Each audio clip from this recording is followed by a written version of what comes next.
back. It's the World Soccer Talk podcast, the only podcast that focuses on watching soccer on TV, online, and apps. In episode 90, we discuss our first impressions of TNT and Univision's Champions League and Europa League coverage, some of the insights we learned from our trip to Bristol, Connecticut to visit ESPN, which network has launched a daily European soccer highlights show, ESPN acquires even more soccer TV rights, and we have a bunch of letters from you listeners in our mailbag section. My name is Christopher Harris, aka The Gaffer, and I'm joined by my co-host Kartik Krishnaiyer. Now, Kartik and I went to ESPN on Sunday for a visit to ESPN Deportes, ESPN Plus, and also ESPN International. And we'll get into that in the news segment. But Kartik, what was your thoughts in terms of spending the day with ESPN and kind of getting to know a little bit about, well, actually a lot about what's going on within that company, but kind of a sneak preview of what we'll talk about later? Yeah, so soccer has clearly bounced back there. It's clearly a priority. When I say bounce back, they had lost so many properties between starting with losing the Champions League rights in 2009 and then losing the World Cup in 2011, and then the Premier League in 2012, but then flipped in 2013. So there had been a eating up of their rights. They now split MLS with Fox. For a while, they had the preeminent package. So there has been a comeback from ESPN. Obviously, they've had ESPN FC as an anchor, the daily show, or what was a week show now, a 7 days a week show. That's been moved to ESPN Plus as an anchor. 2013, but there seems to be a renewed focus and priority on soccer properties at ESPN. They've been able to hold on to the Euros at least through 2020. They're pretty excited about the European Nations League and obviously about Serie A. So, I mean, my takeaways were soccer's bounced back. It's a priority. It's not, sure, it's not American football. It's not baseball, but it's not the black sheep that it was. Chris, quite frankly, when I first went to Bristol, almost a decade ago, to discuss soccer issues in the upcoming World Cup in 2010. John Skipper, who was then the head of ESPN, had to force soccer onto so many of their employees because they had come from an era where in the media, soccer was looked down upon. It was seen as foreign. It was seen, maybe they were intimidated, didn't want to learn about soccer. There's a very American sports mindset. I think globalization, which has just progressed in the last 5 to 10 years, has opened the minds up of so many ESPN executives and employees as to the potential of this game. And because they do so much international programming out of Bristol, I was actually, it was very different than even, I think, the last visit you and I had to Bristol in 2013, where, we were there for the World Cup draw, but all the other conversation was about American sports. And even our gift bag was full of American sports items, right? Right. Yeah, that's the thing, and we'll get into this in a little bit too, just as a teaser, but the title of this podcast is Streaming Killed the Soccer TV Star. And in some ways, with ESPN Plus, you have to wonder whether ESPN Plus and others out there, like at NBC Sports Gold, BR Live, etc., we'll get into those in a little bit, but you have to wonder whether the streaming is marginalizing soccer in the United States by having far fewer games on television, most of them on streaming, or are we ahead of the curve? Are we kind of the next very digital savvy, very trend setting?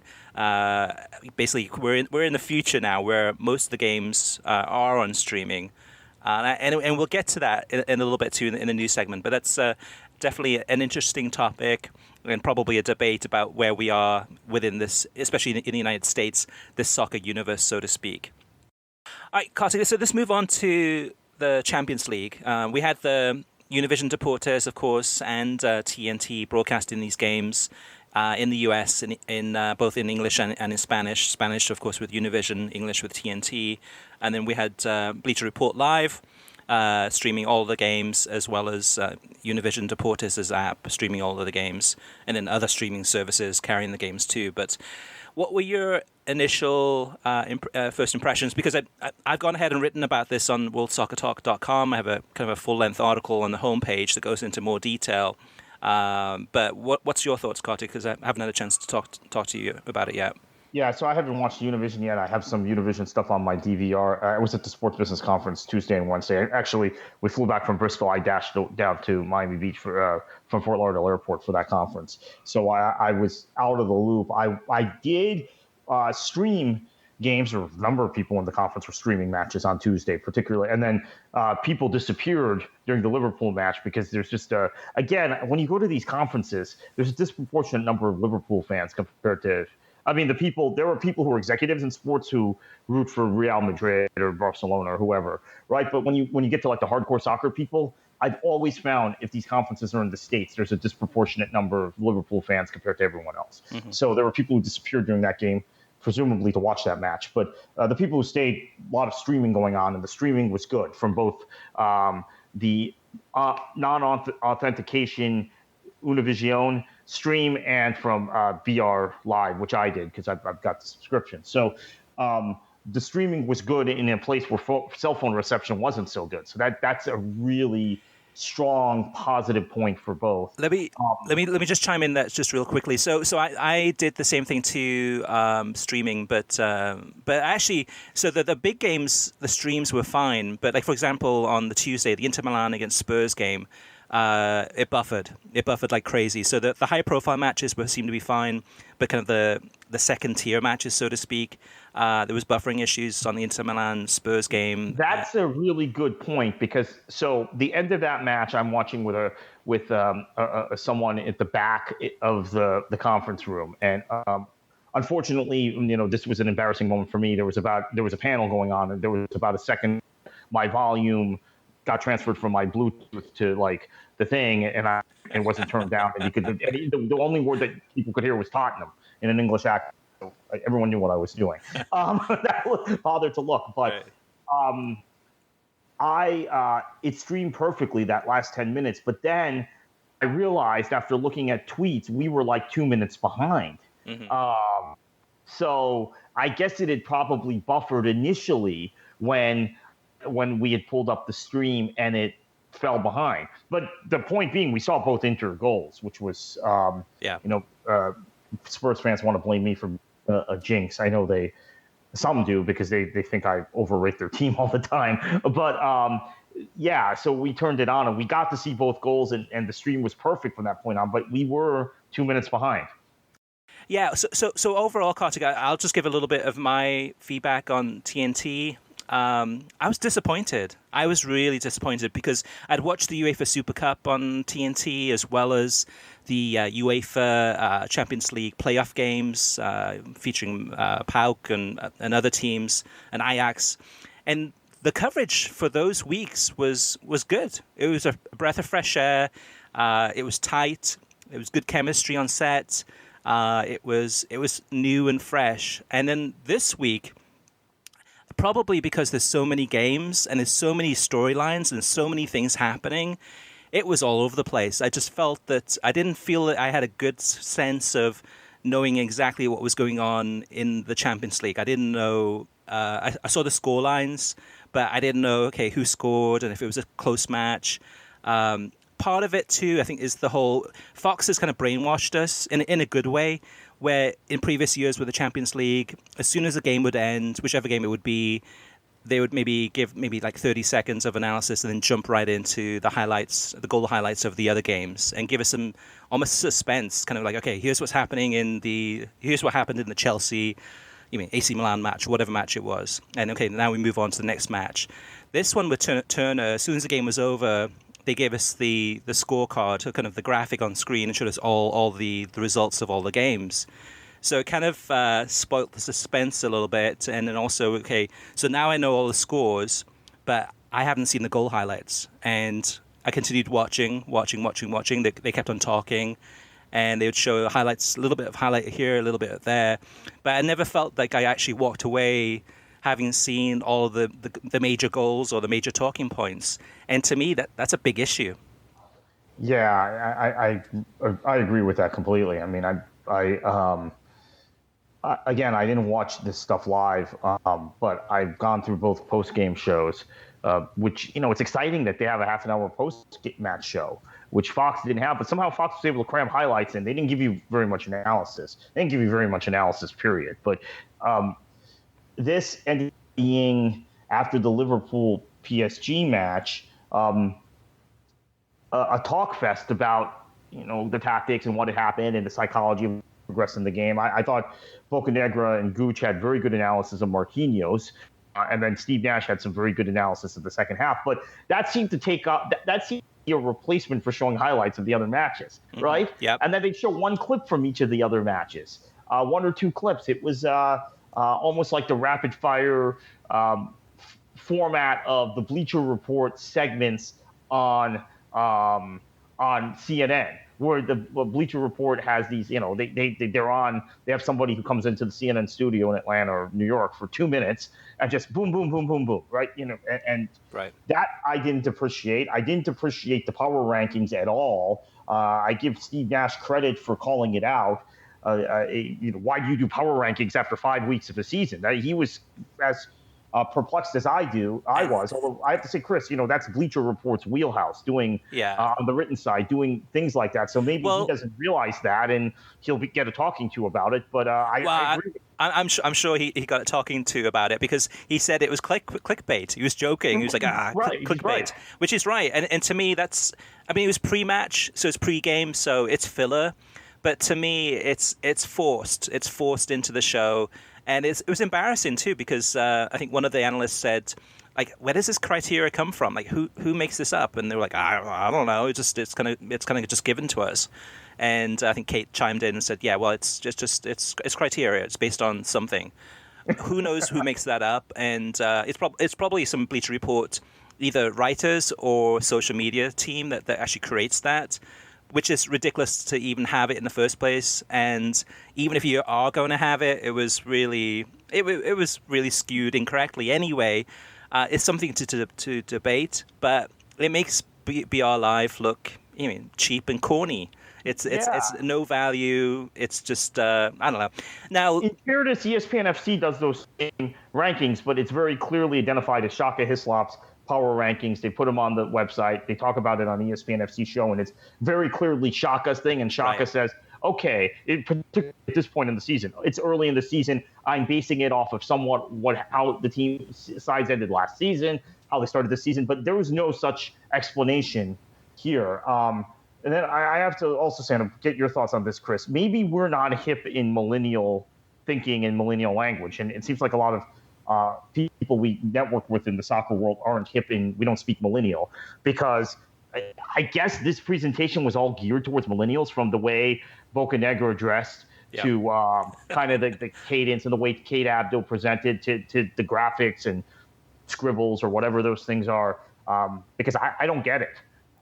Yeah, the script. Yeah, it is definitely very skewed. You mean kind of teens to early 20-somethings. So for somebody that's maybe in high school or in college, and they're tuning in to watch this, and they know about Neymar. They're all about Neymar and all about Messi and Ronaldo, and maybe they play soccer, and maybe they support Man United or whoever it may be, and they tune into this broadcast, and they're like, yeah, I can relate to this. This is kind of hip, and this is which parts of it. I like when they have the pre-match and they show some of the highlights of, say, Mane or Mo Salah or whoever it may be, and then they actually have it a little bit animated, so they have different things kind of showing the speed, but just kind of accentuating it through animation. That stuff's cool, but the rest of it, I don't know. I guess I like that it's a fresh new set. I like that they seem more relaxed on the set. It's not so stuffy. At the end of the day, hopefully this is the same thing for millennials as it is for anyone in a different age group. At the end of the day, all I'm asking for is quality analysis. Show me the games and then tell me about what happened in the other games I missed and show me the highlights. And that's about it. Anything else beyond that is extraneous. I don't care as much about some of the social media stuff, or kind of the funny, jokey, a lot of banter stuff. Just give me what I want, and don't get in the way. But yeah, it's definitely skewed to a younger audience. The look and feel of it. It'd be interesting to see. Well, we know what the TV ratings are, so we can look at those and say, okay, well, based on what we've seen thus far, this is how it's doing. But I don't see Turner changing that much, Kartik. I mean, there's so many things that could be changed about this. I mean, even the set. I mean, so you have 2 studios. Yeah. So you have 5 talent. You have 2 in LA, and then 3 in Atlanta with Kate Abdo and usually Carlos Bocanegra and either Tim Howard or Aguchi Onoweu.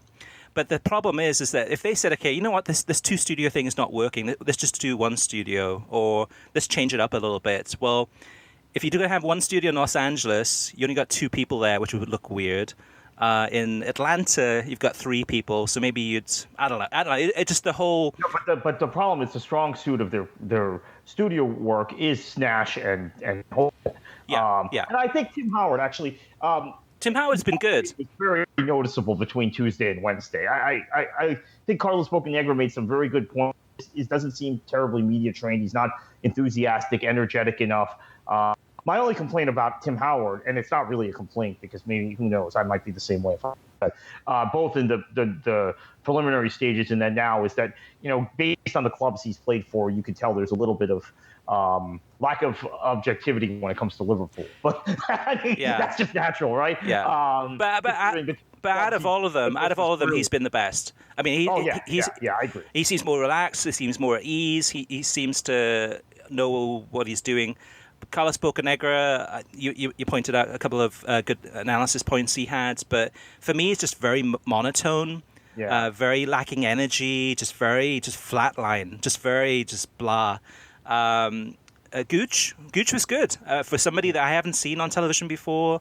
Nothing really, amazing as far as his analysis, but he seemed comfortable on set and was smiling and had a good energy about him.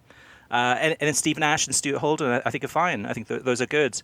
I guess the issue I have more so is just the flow of the show and just the way it's kind of awkward. Even halftime. At halftime, they'll go to Kate in the Atlanta studio and talk for maybe like a minute or 30 seconds. Then they'll go back to commercials. Then they'll come back, and now they're in Los Angeles, and it's Stu Holden and Steve Nash talking for about maybe a minute or 2, and then back to commercials, and then so it seems like it's kind of a waste in a way at halftime when you have so little time, and you're trying to manage it. It just does not work. Yeah, that was bizarre, the halftime, I have to say. And so you had Kate Abdo, and then you go to commercials, and you come back, and it's L.A., and it's Holden, and Nash don't really have time to analyze anything. So it's like, hey, we're back here. Now the second half's going to start type of thing, and Holden is actually presenting at that point. He's hosting. I think they just have to get the transitions down. They have to get the flow and cadence down. And then also this cartoon thing they had pre-match on Tuesday. The Champions. Very, very strange thing. It's like Special One TV. Remember that on Satanta? It kind of just silly and corny. Maybe it appeals to some people, but I thought it was quite bizarre. And then the beer thing for each club in the groups, I liked it the first day, but then it got really old the second day. It's like, oh, they're going to do this for everything? I thought it was a one-off, cute thing that they did graphic for one group, and then they continued it through the day Tuesday, and then Wednesday it was just tiring and old. So, but I think that's, again, another kind of Bleacher Report web type thing working its way into the pregame show. So the question is Turner going to tighten this thing up and make it like an actual presentation on a linear television channel? I don't think so. I think I mean, hopefully they look and listen and kind of change things, improve things, but I don't think it's going to change that much. I mean, I might be completely wrong, but so the Champions animated series, Kartik, which I thought was, the animation was cool, and it was kind of cool. And it was a couple of jokes were funny, but most of it was pretty just like, this is not even funny. This is, even the Harry Kane accents were completely wrong. Yeah. It just didn't sound. It's cute, but that is part of I believe it's a 14-part series or a 16-part series that's going to run all season long. So it can only get worse from there. What I did like though was the Pep Guardiola interview, the black and white interview where it was interesting, but it got a lot of information out of Pep Guardiola as far as some of the things, some of the opinions that he had. That I thought was well done. That was really well done. That was actually one of the best interviews I've seen with him, and I've seen a lot of interviews with him. Yeah, so, yeah, and that comes from social media too. So this, to me, that they're trying too hard. They're trying to kind of fit all these different things in. They got 2 studios. They got 5 talent on the set instead of Fox that had 4. They've got the social media stuff, and they've got, just the graphics, and they're trying to just fit too much in, and it's just a little bit overwhelming for the viewer. I think. But to me, Special One TV was a million times more funny than the Champions. Darren Farley, who's an impressionist, I'm not sure if you've seen him on social media. He's probably 100 times funnier than anything that the Champions did. There's good quality people out there. Just I guess it's more of a homegrown thing that they wanted to do in house with this Champions animated series. I'll give them credit for trying. I'll give them credit for trying to do something different. The idea, the concept is good. It's just the execution is pretty bad. But overall, yeah, I watched Univision, Kartik. So I did watch Univision. So for the first game on Tuesday, the Barca PSV game, I started I'm watching the game, and it was the World Feed with Simon Brotherton doing the commentary. He's a BBC commentator. He's a good commentator, but it was almost as if he was whispering into the microphone. It was one commentator for the whole 90 minutes, and it was very English, very old school, very BBC style. So I switched over to Univision, and it was 3 commentators coming at you. Just the energy and the passion in their voices. You're like, wow, this is a completely different game, even though it's the same game. Completely different game on Univision with Barcelona on that one. So I ended up watching. I think I went back and forth. I think throughout the match. The same thing happened on Wednesday too. There was, I think, the Real Madrid-Roma game, and it was Kevin Keatings doing the commentary for the World Feed. Again, another good commentator, with a lot of experience from the BBC, but very, very mellow, very eloquent, very kind of just very BBC, very British style. Switched it over to Univision, and it's like wham bam, thank you ma'am, just intense. And that's the thing too. I think for the Barcelona and Real Madrid games, where you're wanting to get more of an energetic Latino kind of announcer, you got that with Univision. And with TNT, it was the complete opposite, where it was just very mellow, very English, very European, and it could be for a lot of people very boring. Now, the interesting thing, Kartik, though, too, when you think about it, is that the match selection. So, looking at these games this week, both Real Madrid and Barcelona, it was kind of a very one-sided games, very kind of much a drubbing, kind of a thrashing of the opponents.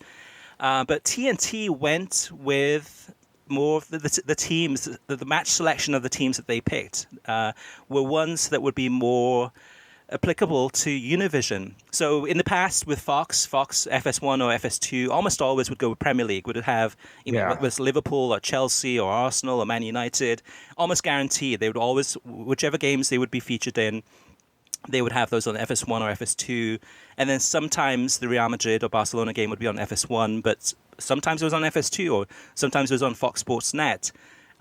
It's interesting too because really for these games, they went more the Latino route. They went more with the Real Madrid-Barcelona route for the big games. Of course, Liverpool-PSG was on. You couldn't miss that one. But for the most part, they went that route.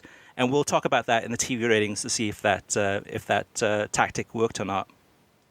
Yeah, the thing that I also found very disappointing, and this is not on the actual coverage this week, was the number of people who did not know that the rights were no longer with Fox. And I had assumed every soccer fan knew this and had known this for a long time because it was actually 2 seasons ago Turner won. It wasn't announced for a while. February 2017 is when we broke it. It was 2 seasons ago when we reported it first and some other outlets reported it first. So I was a little stunned by that, and people texting me and DMing me wanting to know where to find the games and looking on the program guide at FS1 and FS2. I know Turner advertised and they talked about it a lot on CNN. But I'm one of those, political people who watches CNN, who just CNN's a default channel on my television. I only change to another channel when I'm specifically watching something. If I'm not specifically watching something and I have my TV on, it's on CNN, and they promoted it on there on the Bleacher Report segments on CNN. And then in the algorithms of social media on Twitter and Facebook, if you support Man City like I do, or you support Tottenham or whoever, but they didn't really do the kind of mass advertising on cable that people our ages, Chris, who are still kind of linear television channel people, even if they've cut the cord, but they'll watch watch ESPN through Roku, right, or whatever. They didn't kind of educate these people that these matches are on Turner, and a lot of people, I think, by default found them on Univision. Now, I don't know what the percentage of people that is, but it's just people I interacted with. I don't know if that continues through the Champions League, or if these people now realize Turner has the rights and they'll switch to TNT in the next round. But we saw some of this in the ratings, which we'll get to in a few minutes. The other thing I have to point out is that the first couple of months that Fox had the Champions League in 2009-10 season, it was kind of clunky. They had a two people in studio, so that was very different. And Eric Winalda being the analyst, they would bring Bobby McMahon in every once in a while, which was a real treat. We miss him dearly. I mean, he's still one of the best, as far as I'm concerned. But it took them a little while to get it right. They were using the international feeds at the time. UEFA had contracted out with the Tim White consultancy. Is that right? That was what a disaster that was. What a disaster with Martin Hinman and some of these other guys. It's awful. Hindley, sorry. They were horrible. Now, that wasn't Fox's fault. That wasn't their quality control. Right. That's UEFA. But there was a little bit of awkwardness, and they eventually kind of, by the time they got to that final that year, which was Bayern and Inter, they had Champions League thing down. Maybe not. I mean, we were never entirely comfortable with it. They didn't have Derek Ray calling games, which was a disadvantage, right? He's the kind of definitive voice of the Champions League for those of us in the United States. But they did have some sort of comfort level with the viewer. I'm hoping Turner gets there. I was really hopeful after the first. I missed the Super Cup. I was in England, but I saw the qualifying rounds after that, and thought that they were well ahead of where Fox was. Yeah. But then this week has kind of got me asking questions. I mean, even to the point, if they're going to do something kind of web-based and hip and millennial, I think Fox, when they did Facebook Live stuff last year with Rachel Bonnetta and Stu Holden and Mario Malchiot, were better than Turner seems to be doing the same sort of thing. So, you're right though, Kartik. I mean, it's early days, so this is the very first week of Turner's coverage as well as Univision's coverage of the Champions League. Hopefully, it'll improve over time. Unless you paid twice as much. So, that's a good thing, but then, I wish they had a multi-match 90 type of thing, right? Yeah, that'd be awesome. So that's something we'll ultimately miss. But look, it's a work in progress. I don't want to be too hard on Turner. But I think what's disappointing for you and I, Chris, especially, is that we felt really good. Both you and I compared notes about this, and we talked about this on a pod a few weeks ago.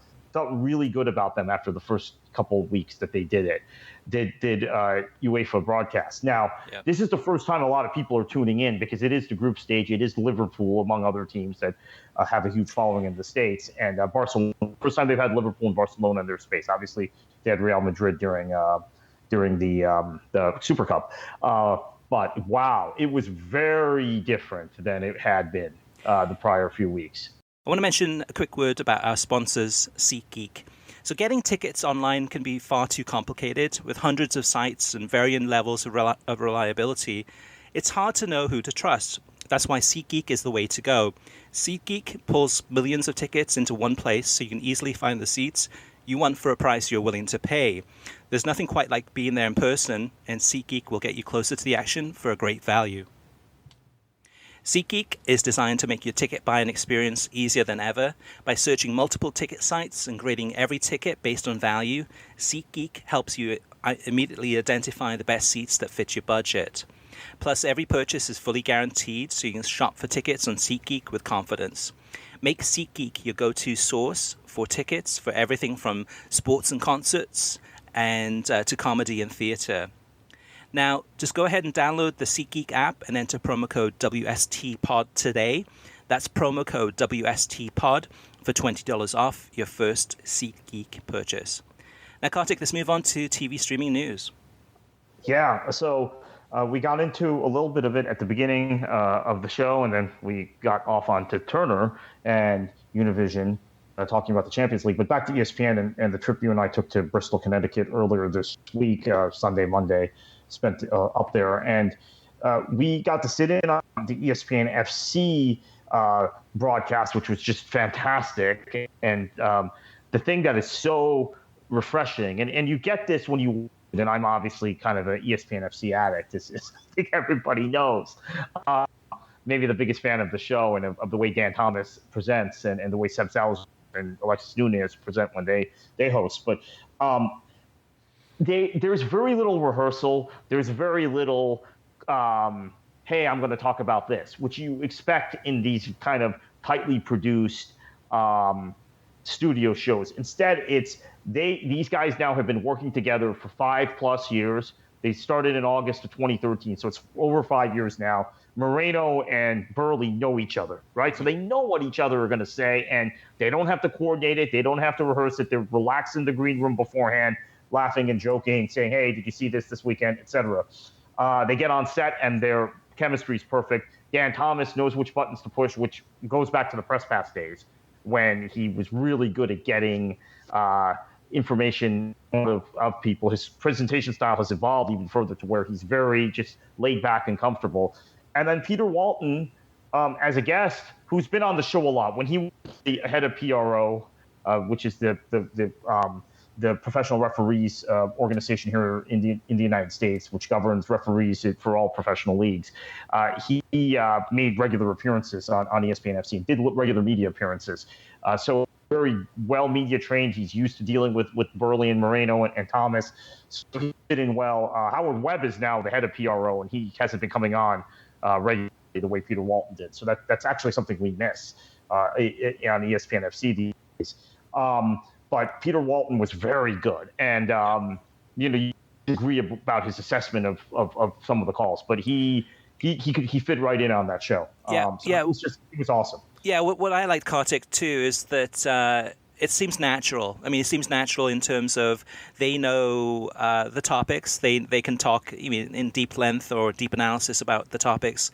But also, at the end of the day, to me, it's they were funny. It was watching it live on set. I mean, it seemed completely natural the way the humor kind of fits in. And actually, if anyone who saw Monday's episodes about oil checks and all sorts of other things, it was hysterical. And that's being on set and actually watching that happen. It was very organic. It just seemed very natural and very funny, but at the same time, very informative. Now, the interesting thing, Kartik, is that ESPN FC. I haven't had a chance to watch it this week since Monday, but I've heard that the analysis of the Champions League has been great, that there's been a lot of people turning to ESPN FC to listen to their analysis. Now, the interesting thing, and I just got this a few minutes ago, and this is from Richie, who posted this on the worldsoccertalk.com website. He says, for some reason, ESPN FC showed all of the highlights of the Champions League on Tuesday, then turned around and showed absolutely no highlights on Wednesday. They used to have a problem showing plays from beIN Sports, but they solved that. I have no idea what the issue is now that only allows them to show highlights from certain games during the Champions League. Now, that's interesting, Kartik, because in some ways, I mean, hopefully this gets resolved, and hopefully ESPN and Turner can reach an agreement where Turner will give ESPN the permission to go ahead and show the highlights of the Champions League. But then at the same time, I mean, to me, that's the go-to place. I would probably prefer to go to ESPN FC, hear their analysis, and watch the highlights of the games. But then at the same time, Turner Sports is probably thinking, okay, well, is that going to cannibalize our subscriptions to BR Live? Because people who might not be interested in paying $9.99 might just go to ESPN Plus for $5 a month and see that highlights and see the analysis there. Yeah, that's very possible. I mean, I think there's also this this situation with the Premier League with NBC, where NBC Sports Gold, you get the highlights of Premier League matches if you're in the U.S. territory only on ESPN FC before full time of Premier League matches. So if you're sitting around waiting for Rebecca Lowe to show the highlights, often you see it on, if it's a first half highlight, you'll see it on NBC first. But Right. They tend to clip highlights and get them on the ESPN FC site. Check out this Premier League match day, even Saturday and Sunday, right at full time. Yeah. And a stand-up with Alexis Nunez and Craig Burley, or Alexis Nunez and Steve Nicol talking about the game. So they might be undercutting NBC Sports Gold also, but it seems like there isn't the kind of issues between Comcast and Disney. We're seeing even on other fronts some collaboration there that there might be between Time Warner and Disney. But we have to remember these things are part of larger media conglomerates. Yeah, media giants. And there's a lot of politics involved. Yeah, to me, it should be a symbiotic relationship where if I'm watching ESPN FC and I see the highlights of the Champions League, I might be, okay, hey, this is great. This is great. Actually, the football on display this week was fantastic, I thought, especially for a group stage, especially for the early rounds. But I would think, okay, well, maybe that makes me more inclined now to subscribe to BR Live or to watch the games on TNT, because and vice versa. I'm sure TNT could talk about, say, the U.S. men's national team and maybe an upcoming game that's going to be on ESPN or whatever it may be. I think we're all in the same business together. So hopefully ESPN will work out the deal with Turner Sports to allow the Champions League highlights to continue to be shown. We'll have to wait and see on that one. So yeah, the ESPN FC, that was fantastic to sit in on the broadcast and to watch them at work. And for anyone that that has ESPN Plus but hasn't had a chance to watch ESPN FC, I highly recommend it. It's a really, really good show, and I think Dan Thomas does a great job. And they have a lot of fantastic guests on, week in, week out. So I'm definitely going to be watching more and more of it. The only thing I missed was that as a regular ESPN FC viewer, I watch every show, there was some natural tension when Marcotti's on the show with Burley, and I love that. And that was the only aspect we missed in this taping, but it was because Marcotti wasn't on. But it was fantastic. Exactly. So ESPN Plus and ESPN International, we had discussions with them too. So for that analysis, what we're going to do is write up some articles about some of the things we learned, and then we'll share those on worldsoccertalk.com. But we're going to move on because we got a lot of stuff to cover in the remaining part of this show. So next up is the big news is that one of the sports broadcasters in the United States has launched a nightly European soccer highlights show. It's nightly, but it's actually Mondays through Thursdays every week during the entire season. And the company that's actually launching this is Univision. So Univision Deportes has got a show called Mission Europa, and airs, I believe, 5 to 6 p.m. Eastern Time, includes highlights of the games from around Europe, as well as the Champions League, and, of course, analysis. So that's a big statement of intent, I think, Kartik, where, yes, Univision has the rights to the Champions League, but not only do they have the rights to the Champions League and the Europa League, and they're going to be talking about that, but they're also going to be talking about the other European leagues. And that opens a whole huge gateway for fans of Latino soccer, Latin American soccer, from South America or North America, etc., Mexico especially, to get more into European soccer. And this could be a huge payoff huge for Univision, not just Univision, but also La Liga, maybe Premier League, etc., as these teams become more and more popular. All right, Kartik, what's up next in our streaming news? Yeah, so I was at the Sport Business Summit this week in Miami, as talked about a couple times on the a couple quick takeaways.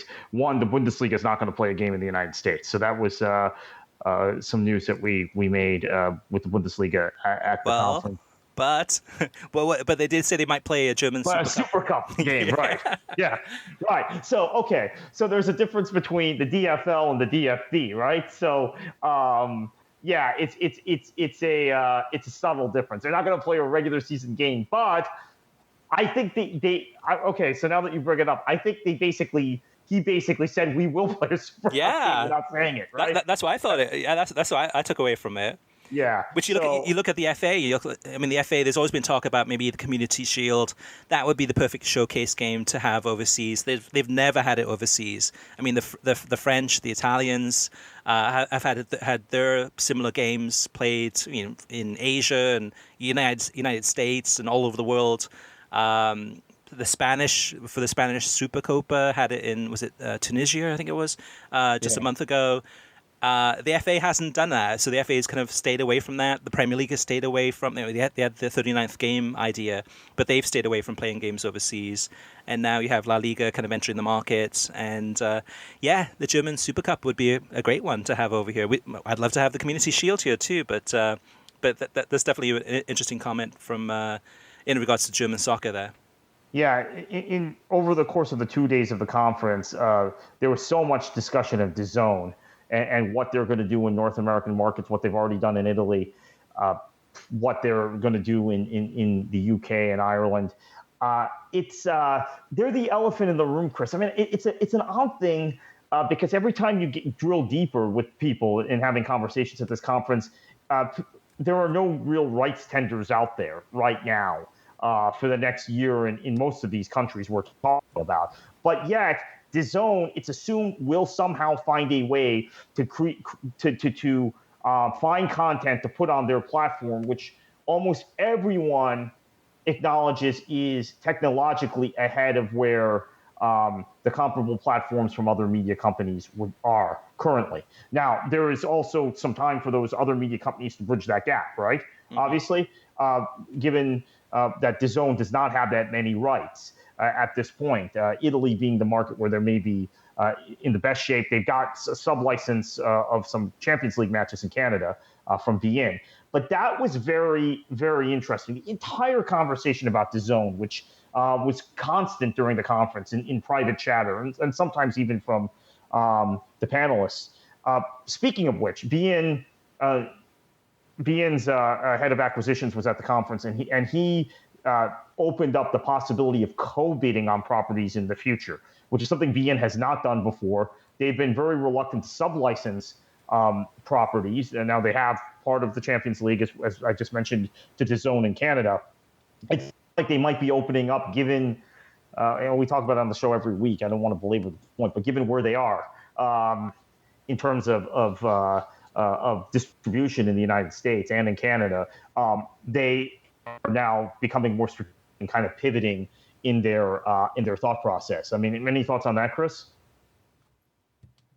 Yeah, we'll have to wait and see, Kartik. I'm not sure about that one because the co-bidding, I mean, that's something that beIN Sports hasn't done up until this point. I mean, in the 6 or 7 years of existence, everything that they've done has been within the beIN Sports entity. They haven't done any sub-licensing deal. I mean, pretty much everyone does sub-licensing deals in the United States, whether it's ESPN, whether it's Univision, whether it was Fox, maybe NBC is probably, actually, maybe NBC. Anyway, NBC probably hasn't done it, but they don't need to because they don't have a lot of rights anyway. But yeah, beIN Sports, I mean, that's in some ways a positive sign where they're saying, okay, well, maybe we should start trying to figure out ways to work with other broadcasters or other streaming companies to work together. At the same time, though, too, it does indicate perhaps that the times are getting more desperate, that they're maybe in a situation where they have to resort to that, where in the past where they stuck to their guns and said, okay, we're just going to have everything within the beIN Sports engine or kind of entity, that we don't need to do that. So depending on which way you look at it, it's a positive, but also it could be seen as a negative as far as how much runway they have left as a company in the United States. Yeah, maybe, and we can talk more about this in another show, but I think one of the things that you and I have talked about privately, and other people have talked about privately with us, is that beIN is making what appears to be the right moves now, but maybe is it too little too late? Is this something they needed to do, both with their PR campaigns, their social media presence? They're putting pressure on cable companies. They're talking about the behavior of Comcast and AT&T, and then now this co-bidding and willing to sub-license. This is something they needed to do 2 years ago. It all makes sense now, but is it too late? So that's I think ultimately the big question for a lot of us about beIN, and we'll get into that in another show.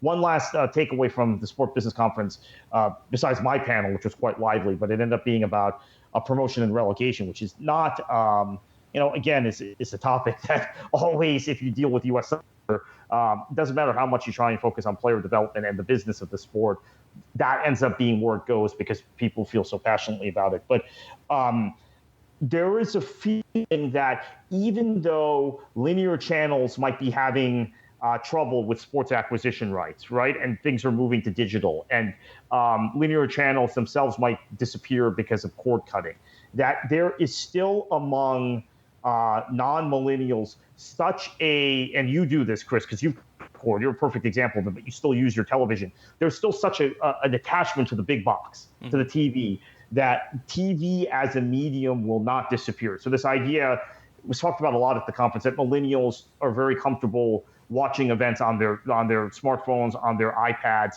on their laptops, if they even have laptops. A lot of them don't, right? They're just tablets and smartphones. Those of us who are in our 30s and 40s tend to still be attached to the big box. So if we cut the cord, if we're going to something, we're forced to watch an ESPN Plus or a BR Live or a similar NBC Sports Gold, we're still finding a way to stream it onto our television sets. So that behavior, the thinking is not going to change among at least our generation. Mm-hmm. So it may be some time before you see a complete switch to tablets and iPhone or tablets and smartphones. Yeah, I think it depends on the situation. I mean, if you're traveling or if you're, at school or at work or places where it's probably more comfortable or more ideal to have, a tablet or a mobile phone, etc., to watch a broadcast. But for me, at home, or in the office, I would prefer to watch it on a big screen TV. And that's the thing, though, too. I mean, I think you and I, Kartik, and others probably grew up with televisions thinking that, okay, once you have a television, it's pretty much useless unless it's plugged into cable or satellites. Right, because right. You plug it in, you switch it on, and then you just get there's nothing on. You have to have cable or satellite in order for it to work. To be useful. Otherwise, it's just garbage, basically. Because even over the air, you couldn't pick up just by plugging it in. You'd have to attach some things and rabbit ears and all that stuff. Today's age, it really is, with so many people, especially millennials, not even subscribing to cable or satellites. A TV provider, what's that? So whether they're watching illegally or they're just have their ISP and they're watching YouTube or Netflix or whatever it may be, the TV to me is almost like a canvas. The TV is something you put on a wall, and then you can project things to it, or plug your streaming sticks, or your laptop, or HDMI, or cast it to whatever it may be. But that's what I see a TV set as now. A TV set is basically a canvas to put things on, and depending on the day of the week, depending on what gadgets I have, sometimes I might have put in a Roku stick. Other times I might put in a Chromecast. Other times I might use my Apple TV, but that's kind of my world, at least right now. That's a big change, Kartik, from most of America. Most of America is used to subscribing to either a cable or satellite service, and that is the broadcast. That is the way we get to watch news and sports and entertainment, etc. And that's a big change. So to me, with soccer, with so much soccer moving from television to streaming only, are we ahead of the curve, or are we not behind the curve, but are we in a point where just soccer is not as big as people thought it would be or could be, and it's been marginalized? And it's okay, let's go ahead and let's put soccer on that BR Live streaming platform that's very niche, that has arm wrestling, that has lacrosse, and we'll have soccer on there. And those soccer guys have probably more disposable income, or have a greater average household income than, say, a typical American or typical sports fan. And let's go ahead and have them pay for what they want to see. What do you think, Kartik? Where are we? Are we ahead of the curve? Are we kind of the trendsetters? Is the NFL and Major League Baseball going to be where we are now in a few years, or are we being marginalized? This is really interesting because this was another big topic of conversation at the conference. Apparently, China is much more savvy, and Brazil, about this stuff than the U.S. or U.K. markets. There was actually a graphic. I wish I had taken a picture of the slide. I could probably get it from Sport Business, but that showed that there is more of a willingness and less of a hesitation about streaming content on your tablets and your smartphones in China and in Asian markets, and then in Brazil specifically to Latin America, maybe not in the rest of Latin America, as opposed to the U.S. and the U.K. The U.K. was the most resistant, by the way, and the U.K. was also the place with the fewest subscribers to pay television, which we know all the problems people have watching the Premier League on Sky. I mean, we've known that for 20 some odd years. So that was really interesting. And then I think on the U.S. end, again, soccer fans are more savvy because as our conversation with Mr. Lasker at ESPN Plus, he pointed out very, very directly and correctly, in my opinion, soccer fans have been used to searching for this sort of content for years. So making them subscribe to ESPN Plus and watch safe, free, legal streaming, which is of a high quality, is not as difficult convincing fans of other sports to do so. But is Major League Baseball and the NFL and NBA going to be there?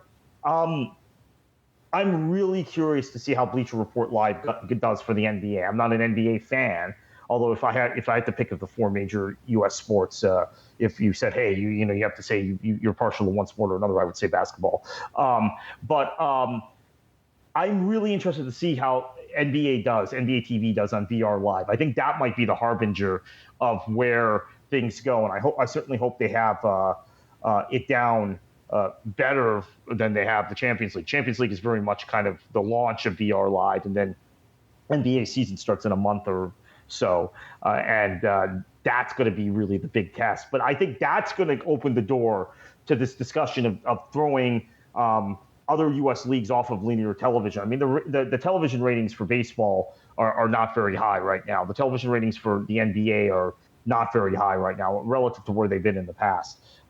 So I think the possibility is there for non-playoff games, non-defining games, Lakers, Celtics, that sort of thing, the Heat, Knicks, to be on other on non-linear television for U.S. sports. But soccer again might be the trend center, so we'll see. Yeah, Kartik, I don't see any turning back. So I don't see, like, for example, once this UEFA Champions League rights cycle ends in about 3 years and it's up for bidding again, and I mean, Turner's maybe still interested in renewing it, same with Univision. I don't see us going back where there's going to be now all of a sudden more soccer on television. I think the path that we're on is definitely within the last 6 months, within the last 12 months, there's been a huge shift from TV to streaming. NBC Sports Gold pretty much started it as far as exclusive games only available on streaming. And depending on what club you supported, that could be a huge factor or a small factor if your club was on there week in, week out, or hardly at all. But we're moving more and more to all streaming and also very selective. So if you want to watch, so 5 or 6 years ago, if you wanted to watch Champions League, Premier League, and La Liga, and maybe Major League Soccer, maybe you would only need like 2 channels. Now you need, with the Premier League alone, you need NBC, SN, and also NBC Sports Gold. La Liga, it all depends where you are as far as if you have Comcast or DirecTV, or you have to go to a streaming platform for that. Major League Soccer, you need ESPN Plus Univision, plus Fox, plus ESPN, and so on and so forth. And we see too with beIN Sports. I mean, beIN Sports, the future of the company is unknown. I mean, maybe they survive this, or maybe they continue to have all the games that they have the rights to on television. Maybe they go away, or maybe they go to more of a streaming service platform and try to build something there. I see it kind of more and more towards streaming. It's a big change. For a lot of soccer fans, it's a struggle because it's not what we're used to, and it involves changes, involves having to get a Roku streaming stick or having to get an HDMI cable and figuring out how to actually put those games that we've been accustomed to watching on television on a TV through a streaming device. Big changes. But I think we're ahead of the curve. The challenge, the thing that's tough is that it's costing us more. If you want to still have the same access to what we had before to every single game, to be able to watch all of that, it's going to cost you more because you have to subscribe to NBC Sports Gold, Bleacher Report Live, ESPN Plus, an ISP to have an internet access, as well as maybe a Sling TV to watch your Disney channels and maybe Fubo for your Showtime channels and whatever it may be. But it's changing times. I like that there's the flexibility, there's the freedom, there's the liberty to say, you know what, with ESPN Plus, I'm going to maybe cancel for the summer and then come back in August. Or with Fubo or Sling TV or DirecTV Now or YouTube TV, I can switch them back and forth and cancel 1 month and go to a different service. I like that. I like that I'm not stuck in a contract. But at the end of the day, as the title suggested, is that streaming has killed the soccer TV star. And I see us heading in a future where TV, traditional TV, whether it's cable or satellite, is a thing of the past. Yeah. All right, Kartik, actually, we have one more news item. I'm sorry. Oh, right. Sorry. And all this is good discussion, too. So hopefully, listeners, you're enjoying it as much as we are. One more thing, and this is a big thing, is that ESPN has acquired some more rights. There's no word yet whether or not most of these games will end up on ESPN Plus or if some of them will end up on television. I'm sure probably most of them, if not all of them, will be on ESPN Plus. But they've acquired the rights to Coppa Italia and the Italian Super Cup. So for the next couple of years, those rights in the United States will be with ESPN. Also, on top of that, too, Fubo TV has added RAI, which is the Italian network that's available in the United States. So if you like watching Serie A soccer and you want it in the authentic, natural Italian language, then you can get RAI through Fubo TV. So that's two big news items there for soccer fans. All right, let's move on to TV ratings, Kartik, and some interesting numbers. Of course, this week we've got the Champions League numbers. We have Tuesday's numbers, but we don't have Wednesday numbers yet. We're recording this on a Thursday. The big one. So Liverpool against PSG had over 1 million viewers, 1.002 to be exact. 672,000 of those was on Univision. Those games were on Univision and Univision Deportes. And then you had 330,000 on TNT, and that was on the 3 o'clock to 5 o'clock Eastern broadcast. So, surprisingly, in a way, though, Kartik, you mean Liverpool PSG is it's Eurocentric. It's probably, you would think it's more of Liverpool fans especially, more of an English language audience. But then Univision, but again, the game's on over the air, Univision, plus Univision Deportes, which has a lot of reach through cable and satellite. So more than double the amount of viewers on Univision than on TNT.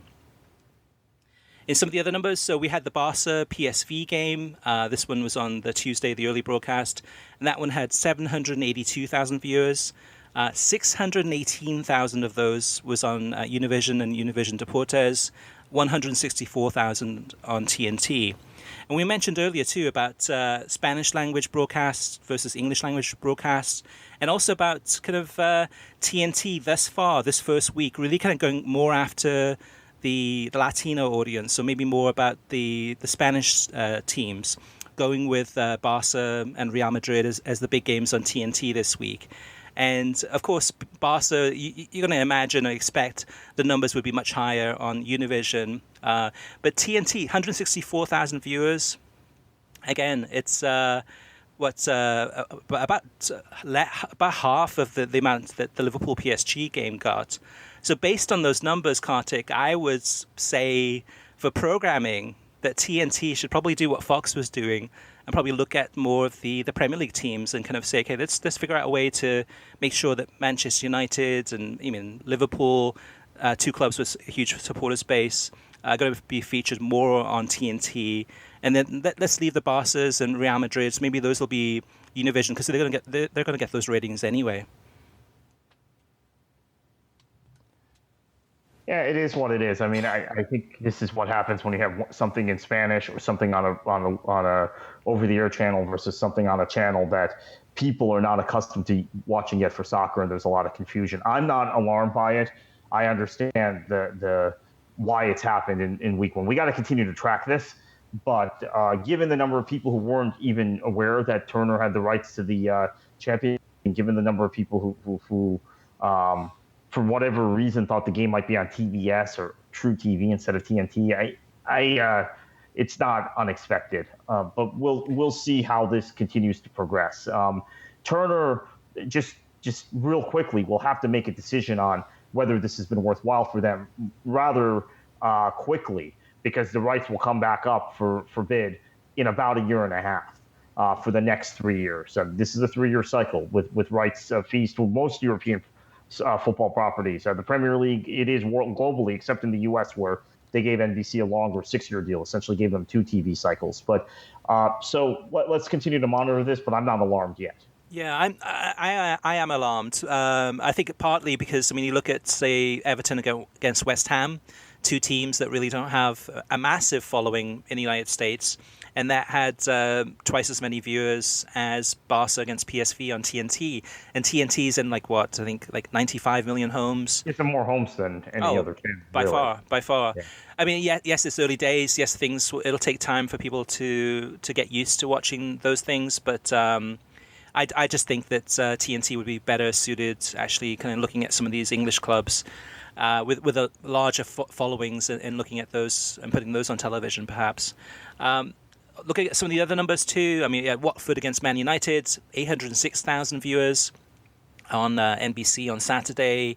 Man City against Fulham, 294,000 on Saturday on NBCSN. Yet the first game of the season, I believe, on CNBC, that was Cardiff against Chelsea, and that one had 181,000 viewers.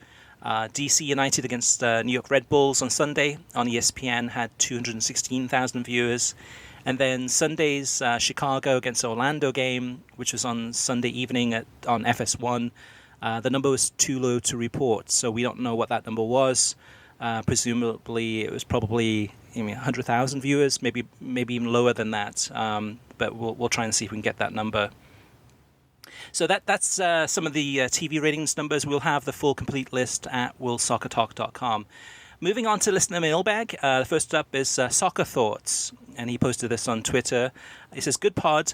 I just can't get behind Kartik comparing the coverage on ESPN and Fox when he admits not having watched one of them. That's not analysis. That's just venting, guys, and damages credibility." And I think, Kartik, that was in regards to, I think, coverage of the U.S. men's national team friendlies, one game, which was the Brazil game on FS1, and then the Mexico game on ESPN. But I think, Kartik, I'll defend you on this one. Fox's coverage is so predictable, so formulaic. We know exactly what they're going to do before they do it, and we watch it and we're like, oh gosh, it's exactly what we thought it would be. With ESPN, ESPN, we know that they'll be more forthright, more honest with the listener or the viewer. So many times we kind of gravitate towards that because there's going to be some fresh, honest opinions rather than some very PR-friendly, what Fox gives, which are kind of strange takes sometimes on topics, or they completely ignore some of the things that are going on. Well, they ignore much of what's going on. Yeah, I Soccer Thoughts, I agree to a certain extent with the critique. I didn't watch Fox for this match, and I went ahead and critiqued them. In the future, I'm going to try and watch at least some of their coverage of the U.S. men's national team so I have a basis of comparison. That having been said, so many people complained about Fox's coverage to me, I felt like I had watched it. So that's what happened post-game, right? So pre-game, I'm not really sure what went on. I made assumptions about that. I'll concede that. Post-match, after the Brazil game, the kind of analysis that was given, people were flooding me with commentary about that and how unrealistic it was, given what we had just watched, or what they perceived they had just watched. So a lot of it is based on other people who I trust, who are seasoned soccer viewers, their takes on Fox. And I think I've tended to do this at times, because I'll be honest with you, there have been times where I've sat down to watch a Fox broadcast, and the pregame show has been so just not meeting my personal preferences and how I want to be informed before a match, that 10 or 15 minutes in, I've shut it off and then watched the match on Univision. That's happened several times in the last cycle, particularly during qualifying. Qualifying that we got to remember that the U.S. failed to qualify in, and it was always fluff and sweetness and light on Fox. Whereas you'd go to ESPN and you'd get the pregame show, and it would normally be in those days Bob Lee with Casey Keller or Herc Gomez, and it was much more realistic as to the reality that the table was portraying, where the U.S.'s position was relative to the other nations of CONCACAF. So all of that, but I do agree with some of the criticism. I'll admit that. Next up is Charlie Marlowe, and Charlie says, it seems to me that Fox thinks it's 1988. In 2018, USA, many viewers have played on an organized team and are capable of appreciating or learning from knowledgeable game announcers. People don't need theatrics or one-dimensional non-analysis. Ted Brooks says, just did some math on the worldsoccertalk.com broadcast numbers from January the 1st to June 30th for a presentation. Club America matches drew 15.6% of all club soccer broadcast viewers in the United States, the most of any club in the world, and highest viewership per game as well.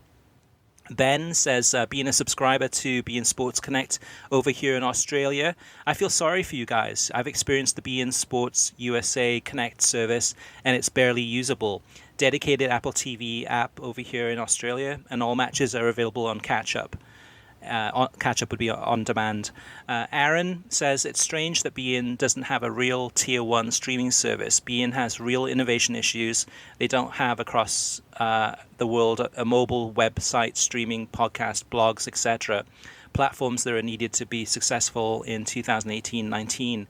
Without these tools, which are not very much innovative, but more technology from 2016, I really think if they don't pull it together the next 2 years, they will have major issues around the world by 2020. Siad Kamo says TNT BR football post-match show is really unique. Instead of a goal highlight, the viewers can see player celebrations. Instead of full highlights, they will redirect you to their YouTube website. Vincent Orozco says, hi guys, I've got a question for you. There is no Latino voice on English language Mexican Liga MX games on Fox, FS1, FS2. In my opinion, the audience that is watching the game wants some of the flair that comes along with the Latino perspective, like the nickname of the players and a goal call. And do you know where I can send my opinion about the coverage? Thanks for the show. Listen every week. You guys do an unbelievable job. I really appreciate it.